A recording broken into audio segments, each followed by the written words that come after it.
네, 여러분 반갑습니다. 이번 시간에는 교재 174쪽에 있는 빅데이터에 대해서 알아보도록 하겠습니다. 오늘날은 이제 이 데이터들이 사실 조직 내에서 발생하는 데이터의 양은 그렇게 크지 않아요. 근데 이제 조직을 운영하다 보면 조직 내 데이터뿐만 아니라 조직 밖에 있는 외부 데이터에 대한 그 관심도 되게 크죠. 근데 외부의 데이터들이 뭐 이제 공공 분야라든가 여러 가지 기관이라든가 이런 데에서 데이터들을 빅데이터로 저장하고 있죠. 데이터를 많은 양의 데이터를 저장하고 있죠. 뭐 네이버라든가 또 다음이라든가 또 페이스북이라든가 인스타그램이라든가 이런 쪽에 데이터 이렇게 자꾸 데이터들이 엄청 많습니다. 그래서 이런 데이터들을 우리가 통칭 그냥 빅데이터라고 그래요. 그래서 너무 거대하고 복잡하고 이런 아까 지난 시간에 얘기했던 그 데이터베이스 관리 시스템으로는 관리가 되지 않는 그런 데이터들이 있어요. 그래서 한 거의 이제 10여 년 우리들도 관심 갖게 된 게 이제 10여 년밖에 안 돼요, 사실은. 뭐 길게 보면 한 20년도 되겠지만 실제로는 우리가 이 빅데이터에 대해서 관심을 가진 거는 한 10여 년밖에 안 됩니다. 그래서 이런 빅데이터에 대한 것도 우리가 이제 그래서 이 과목에서 다루고 있고 또 개별적인 별도의 과목으로 이 빅데이터에 대한 강의를 하고 있죠. 자, 그래서 이 빅데이터가 뭐냐? 이 빅데이터에 대한 정의하기에는 여러분 교재 175쪽을 봐주세요. 175쪽에 보면은 이 빅데이터는 의사결정의 어떤 개선이라든가 인사이트, 통찰력이라고 그러죠. 우리 인사이트 이게 되게 중요한 키워드예요. 인사이트. 그러니까 이런 빅데이터의 대량의 데이터에 있는 것에서 어떤 우리 비즈니스와 관련된 통찰력을 찾아내기 위해서 이런 찾아내고 또 이 업무 프로세스를 최적화하게 할 수 있도록 해주는 대용량의 고속의 정보 자산을 우리가 빅데이터라고 한다. 이게 이제 가트너에서 하는 정의죠. 또 미국의 빅데이터 인스티튜트, 빅데이터 협회, 기관 뭐 이런 데서 또 한 게 있어요. 다양성을 보여주고 또 불확실한 패턴을 가지고 빠른 속도로 생성되고 또 전통적인 우리 구조적인 관계형 데이터베이스는 어울리지 않는 우리 관계형 데이터마들 앞에서 두 개 동영상에서 했죠. 그거 어울리지 않는 이런 데이터 묶음 또 복잡한 정보 시스템에 의해서 적절한 시간을 사용하고 확답하고 처리하며 변형되고 분석되는 아주 복잡해요 이거. 예. 그래서 정의가 좀 어려운데 어쨌든 엄청난 양의 데이터. 이걸 우리가 이제 빅데이터. 뭐 어떤 사람이 이거 상대적으로 스몰 데이터란 말도 하는데 그 별 말장난인 것 같고 하여튼 데이터는 데이터인데 다양한 형태의 엄청난 양의 데이터 어디에 하드디스크에 저장되어 있는 그런 데이터예요. 그래서 이런 빅데이터는 이제 어떻게 구성되느냐 여러분 교재 175쪽의 가운데 쭉 이렇게 설명되어 있죠. 뭐 정형, 반정형, 비정형 이런 데이터도 있고요. 이거 뒤에서 설명할 수 있는 기회가 있나 모르겠네요.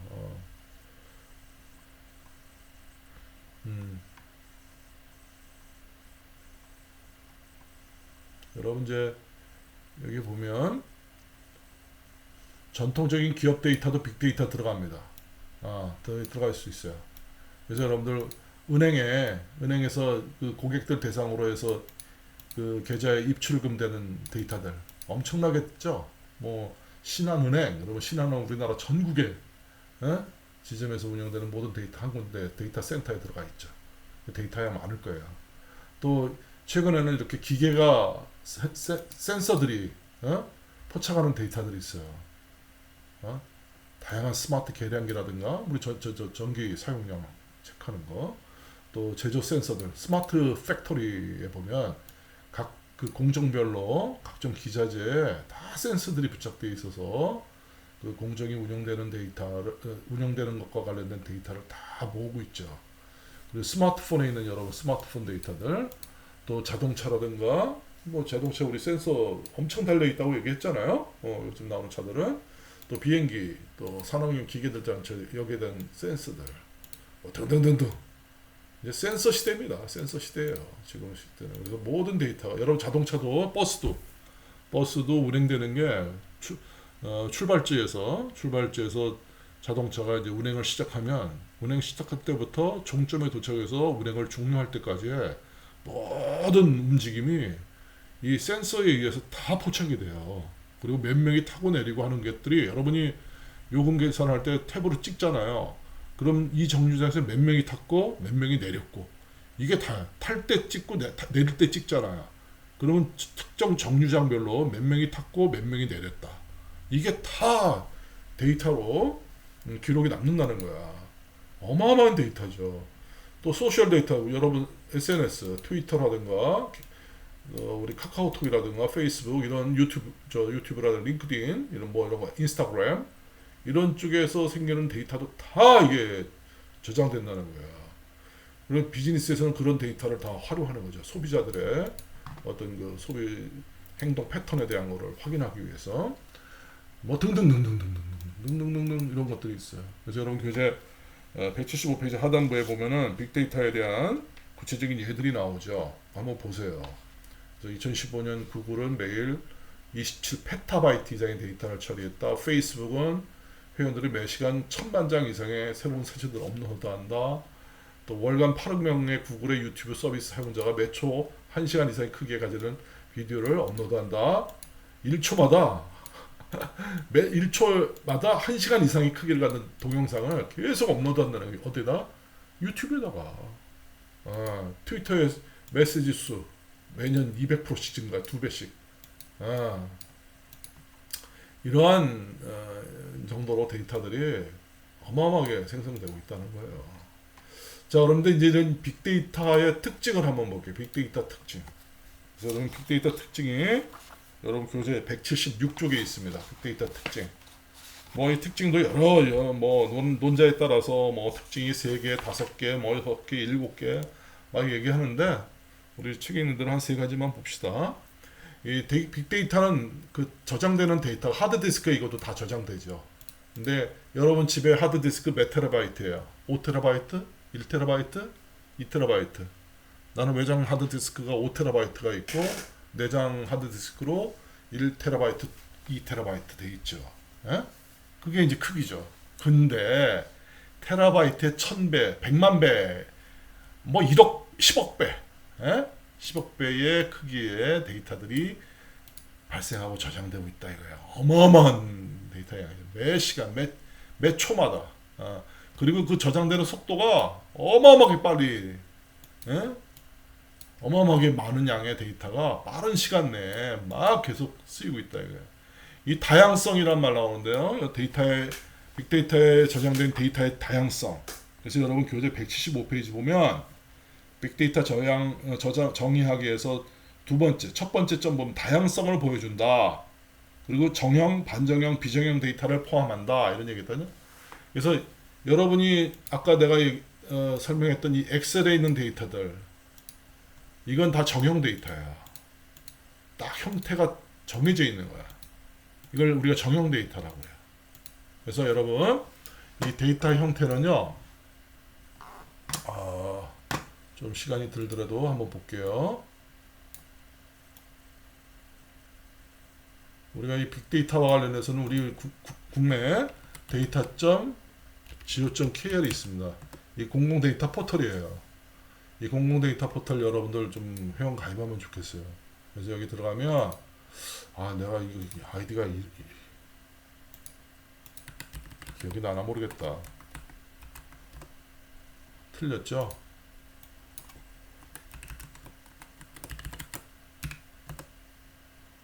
되네. 이게 이제 비밀번호 변경하라는 거지.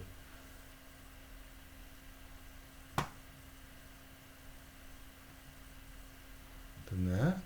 그러면 여기 보면 뭐래? 비밀번호 변경하래. 참. 비밀 변경 했어요. 시간이 걸려서 그냥 비밀번호 변경하고 다시 로그인 해보겠습니다. 여러분들도 이 회원가입하면 돼요. 여기 밑에 회원가입 버튼이 있네요. 요 밑에 회원가입 있죠? 이걸로 해서 들어가면 돼요. 그래서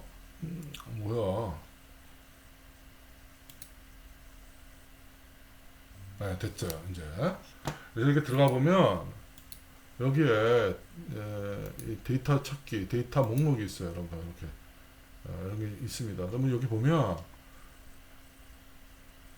옐로 카펫 현황 뭐 이런 것들 막 나와.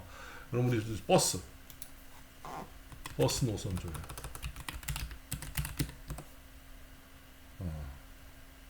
내 걸로 한번 해볼까요? 아, 로그인이 왜 안 돼 있지? 마이 페이지 들어가볼게. 이상하네. 뭔가 불안하네. 그래서 데이터 활용 여기 이제 뭐가 없어. 왜 이렇게 오픈 API. 아, 이게 아닌데.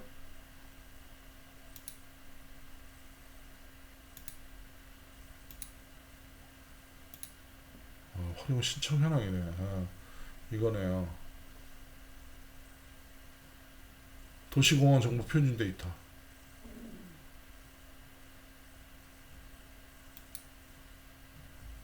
이거 뭐 이렇게 바뀌었지?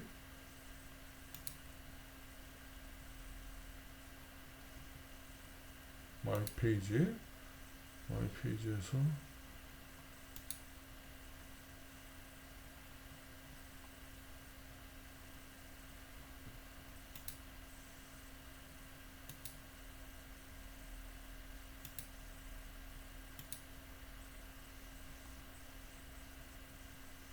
여기 있다. 활용 아홉 거. 여기 있네. 여기 있네요. 중간에 필요 없는 거 좀 잘라내야 되겠는데. 자, 이 버스 위치 정보 조회다. 이런 거예요, 이런 거.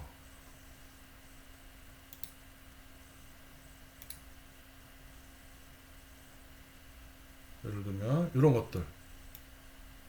이런 데이터. 이게 XML이거든요. 이게 반정형 데이터야. 이게 반정형 데이터입니다. 이런 게. 이런 데이터가 반정형 데이터야.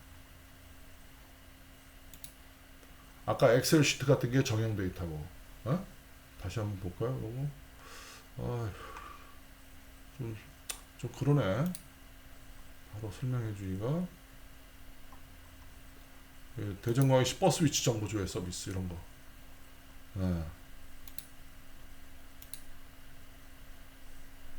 이런 데이터들.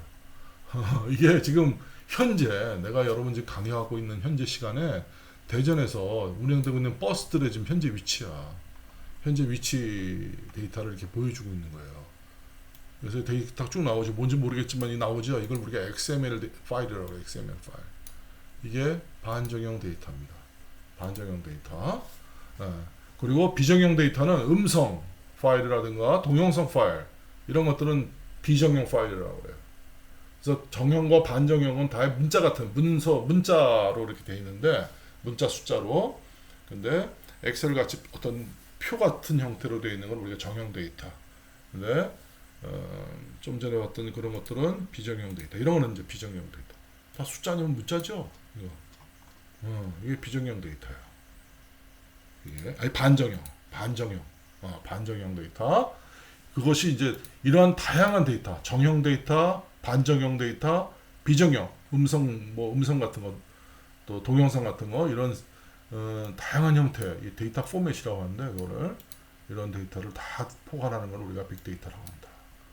그래서 엑셀에서는 사실은 데이터 처리하는 게 이런 형태의 데이터 처리밖에 잘 안 돼요.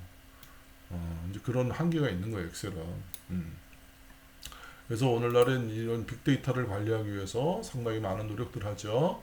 그래서 여기서 과거라는 건 한 10여 년 전이에요. 일단 이때는 이런 빅데이터가 발생해도 그거를 분석할 수가 없었어요. 기술적으로 그게 안 돼서. 근데 이제 최근에는 이제 그거를 다 분석하고 비즈니스에 활용하는 거죠. 그래서 정확하게 이런 질병 예방하는 거, 코로나 바이러스 했을 때 그때 상당히 활용됐죠. 또 범죄 추적하는 거 이런 것들 할 때 빅데이터 관리를 하는 겁니다. 그래서 이런 빅데이터 분석을 통해서 어떤 가치 있는 패턴을 찾아내는 거예요. 그리고 이런 빅데이터 분석에서 가장 중요한 기술이 NoSQL이라는 이런 기술이 있고 이런 기술을 쓰는 패키지가 이런 패키지들이 있어요. 소프트웨어들이 몽고DB, 카우치DB, 카산드라 이런 것들. 이런 데이터를 이런 소프트웨어들이 이거 소프트웨어 하드 하둡 같은 이런 것들이 빅데이터를 처리하기 위한 새로운 DBMS로서 활용되는 거죠. 예. 그래서 이런 빅데이터를 이용해서 여러분들 보면 이때 이런 빅데이터 활용은 여러분 교재 보면 관리가 나오고 사용하기 보면 이 부분은 뭐 그냥 넘어갈까 해요. 그래서 여러분 교재 보면 빅데이터 사용하기 보면 181쪽부터 여러 가지 예제들이 나와요. 고객의 미세 세분화, 새로운 비즈니스 모형 만들기, 뭐 이런 것들. 그리고 184쪽, 좀 더 자세한 거는 이 부분은 교재 184쪽 이하에 인적 자원 관리를 위해서 빅데이터 분석이 어떻게 쓰이는가, 또 새로운 신제품 개발을 위해서 빅데이터가 어떻게 쓰이는가, 그다음 조직의 운영 관리를 위해서는 빅데이터가 어떻게 쓰이는가, 마케팅을 위해서는 어떻게 쓰이는가, 그 다음에 또 더 나아가서 이제 186페이지 보면 정부에서는 이런 빅데이터를 어떻게 쓰는가, 그런 얘기들이 나오죠. 특히 이제 정부 차원에서는 이 빅데이터에 대한 관심들이 되게 많이 증가돼 있고, 오늘날에 많은 정부 부처들이 다 이 빅데이터 분석을 정책 입안할 때 빅데이터 분석을 해서 그 정책 입안에 반영을 하고 있죠. 자, 이 정도로 하고요. 다음 시간은 이 데이터 웨어하우스와 데이터 마트 간단하게 설명할게요. 그럼 수고했습니다.